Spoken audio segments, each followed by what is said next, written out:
control freak in a quiet Algerian town nestled between olive trees and red clay hills. Lived Younes, a 34-year-old engineer, organized to the point of obsession. Everything in his life had a place, a time, and a rule. From how he folded his shirts to how his tea should boil, nothing escaped his need for control. He had just moved back to his childhood home after his mother's passing. The house was empty, but heavy with her presence, and with something else, something quieter than memory and darker than grief.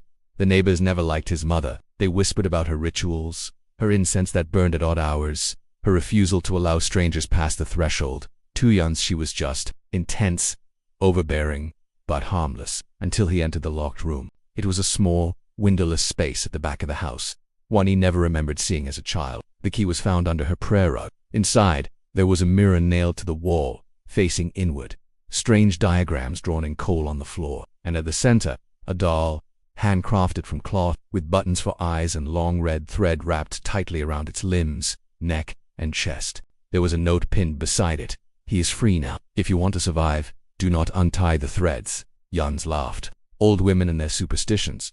He untied the threads. The next night a glass fell and shattered for no reason. Then came the footsteps in the hallway. Late at night, always stopping outside his door, he installed cameras. They showed nothing, just silence and him, asleep. Then came the smell, strong, earthy, like rot and dust, thickest near the mirror. He tried to remove it, but no matter how much he scrubbed, the mirror wouldn't budge. He covered it with a sheet.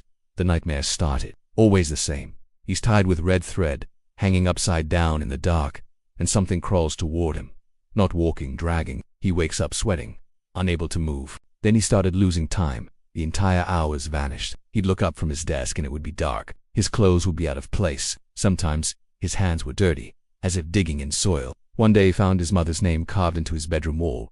In his handwriting he played Surah Al-Baqarah every night. But the more he resisted, the stronger it became. Then something snapped. He found himself staring at the mirror, whispering, not in his voice. It was deeper, heavier. His reflection moved a second slower than him. He called Sheikh Fathi, an old Ruqya healer from a nearby village. The sheikh walked in, took one look at the locked room, and grew pale. "She didn't trap a jinn in this room," he said. "She trapped you, a part of you she couldn't control. And now that you've untied it," he paused, "it wants to finish what it started." "What do you mean?" Younes asked. The sheikh didn't answer. He just began reciting loudly. Younes screamed. He saw flashes himself as a child, screaming in that same room. His mother tying the threads, chanting, crying. The doll was not a symbol, it was a lock. Because Younes had once hurt someone, a child, a cousin, long forgotten, or maybe buried. In his own mind, his mother didn't report him.